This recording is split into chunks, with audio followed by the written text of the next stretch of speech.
Welcome back to another episode of Beyond the Sermon with Hyde Park United Methodist in Tampa, Florida. I'm Matt Hotho, the Director of Production and Online Engagement. And I'm Magrey deVega, the Senior Pastor, and it's good to be doing a Beyond the Sermon again after taking a bit of a break. We took a little bit of a break for Lent. Thank you, Dr. Rose Trentinella, for really carrying the load Absolutely. of that during the Lenten season. If you haven't watched that series, by the way, it's called Visio Divina. You can find it on our YouTube channel. It's a phenomenal series, not just the preached word, but also the Beyond the Sermons with Dr. Rose Trentinella. I also thought I had no business talking about art because, I don't know art at all. What I do know is resurrection a little bit. I've experienced it in my life. I don't know about you. Yeah, and if you haven't had a chance to watch the sermon, it's available right there on our YouTube page. And it's a very rare dialogue sermon between me and Matt Hotho, who's off camera, but see if you can listen for his voice because he participates in the sermon, unscripted and spontaneous. Wow. And so you'll definitely want to watch his participation, his contribution into the sermon today. Thank you. Thank you very much.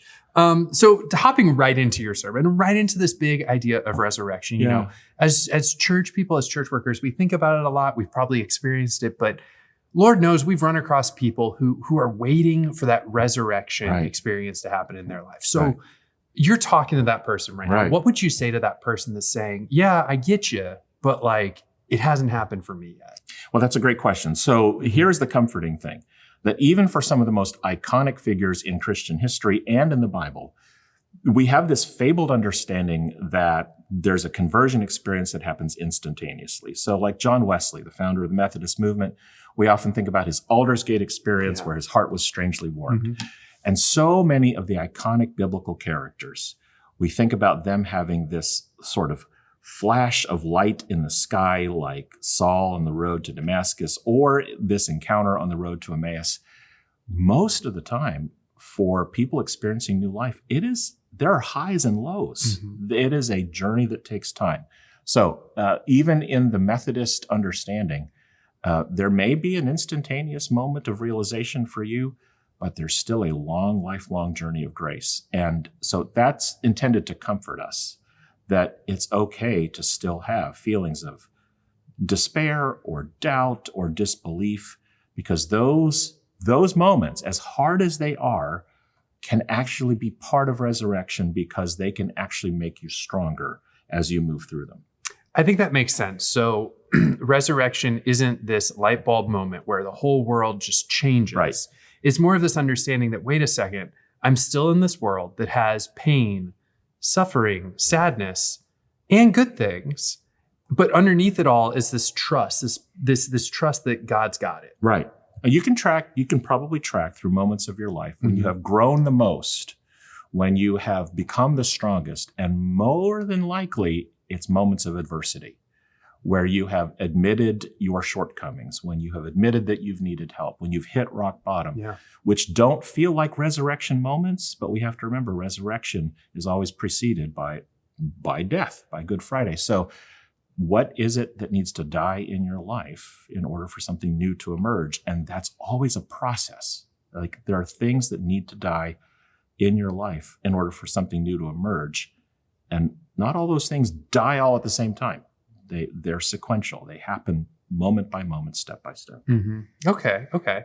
So if we're trying to be more aware of this resurrection that's happening around us, this, what I kind of think of as just this undercurrent, maybe this out there in the world that that we're trying to tap into when life gets hard. Not that it's this just quick fix, but more of just this steady realization that's real in this world. Mm-hmm. How do we create the space then, like you talked about in your sermon, for doing that when life gets busy, right? Yeah.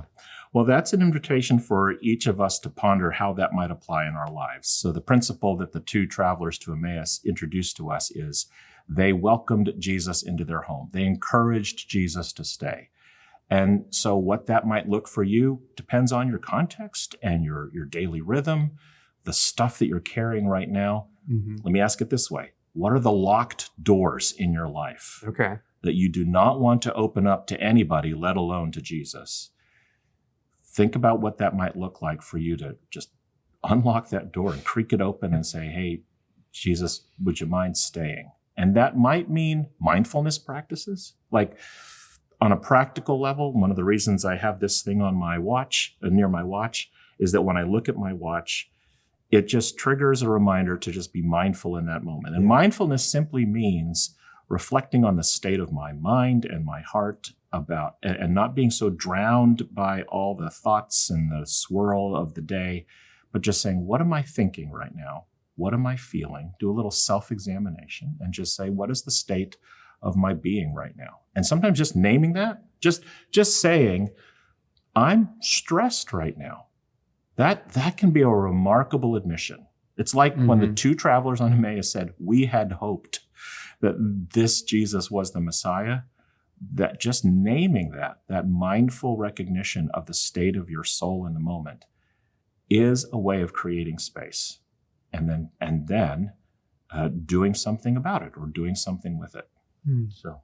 Yeah, that's in my own life. I know that's been challenging. I feel like there's seasons, periods, times when I feel like, okay, I've got a rhythm, I've got a routine. Yeah. And then there's times when I look back and I'll be like, wow, I'm really ungrounded right now. Yeah. Or just like not connected into the goodness of life. Right. And I go, well, I fell off of a routine, you know, because 3 kids and life and a commute and all that. And then all of a sudden you go, okay, what's one thing I can do to get back on? Right? What's one thing I can just commit to doing for myself? Is it waking up in the morning and not going to my phone first thing, but actually going to a cup of coffee and some silence or a good book, whether it's a spiritual book or a fiction book, you know, something to just kind of remind myself that there is art, there's beauty, there's goodness out here in the world. So I mentioned that I'm taking this class with Harvard Business School about the neuroscience of leadership, which is just so fascinating because it's bringing together aspects of neuropsychology and brain chemistry in relation to leadership and the chaos and stress of life. And you can literally create new neural pathways in your brain through mindfulness practices. The hypothalamus in your brain, which controls hormone release, you can actually train it to release serotonin and dopamine and oxytocin, which are hormones that help you feel better about a situation when you activate it through mindfulness practices. So here's one example. This is something that came to me from my therapist that I've adapted for everyday practice. So at the end of every one of our sessions, she asks me to name out loud, Magrey, what is one thing you're proud of since the last time we met? And what is one thing you're looking forward to? And so I've become so accustomed to answering that question at the end of every session that I think about it before I meet with her. Sure. So as I'm taking this class with Harvard, I thought, well, what would that be like to do that 2-part question every single night? So that's what I've been doing for the last 3 weeks. I have a little app on my phone where I just keep track of, at the end of every day, what's one thing that I'm proud of today? And what's one thing that I'm looking forward to tomorrow? And it is astonishing, not just on a therapeutic level, but on a neurochemical level, what gets released into my brain to help me not just feel better, because it's not just about self-soothing. It's about creating new neural pathways of resilience that we might call resurrection in some ways. Sure. Yeah. That's really interesting. I think I've been working on gratitude, like just writing down some gratitude thing. Absolutely. But I think I think both of them are getting at something, which is being happy with the world around us, finding the good in the world around us. Yeah. Something to look forward to. Yeah. And sort of that, I like that. What am I proud of?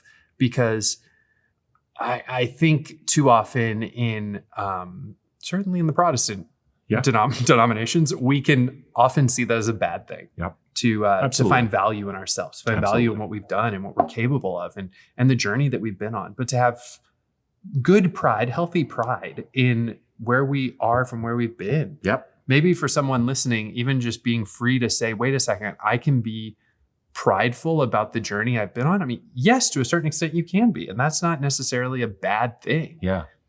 Well, and if you root it in the context of our spiritual convictions, our Christian faith, then you can recognize that it's not just us making us feel good about ourselves. It's rooted in the grace of God, which is stronger and deeper than anything that we're facing. And it's God's grace that enables us to do things that we're proud of and to look forward to things tomorrow. And it's God's grace that enabled these two travelers to say to Jesus, stay, don't keep moving. We want to open our home to you. That is entirely because of God's grace working in their lives. So that's really the reminder here. Resurrection is happening in your life because you are able to do more than you think you can by the grace of God. And that often means naming what you're facing and opening yourself up to Jesus. That's great. And I think that's a great place to wrap up for today. I had a couple more questions for you, Magrey, but honestly, if you have more questions about this sermon, it would be a great opportunity to get into a small group. Yeah. If you go to hydeparkumc.org/next steps, you can find opportunities to join small groups here on our campus, online. You can connect into community where you can talk about these sermons. Questions like, what does it mean that it was a meal that opened their eyes, right? Or questions of like, what does it mean for the community to maybe have a sense of what's actually happening and how the community can inform our own faith? What does it mean to be doing faith in community? Yep. You can ask and answer all those questions in the context of a small group. So you can find a small group to join at hydeparkumc.org/next steps. You can also find more of our sermon content, ways to join us for in-person and online. And I would worship. add, not just in-person small groups. Even if you're joining us from a distance, there are online small groups where you can be part of a community from a distance wherever you are. Indeed. Yep. Indeed. Yep. So thanks so much for joining us for this episode of Beyond the Sermon. I'm Matt Hotho. And I'm Magrey deVega. We'll see you next time.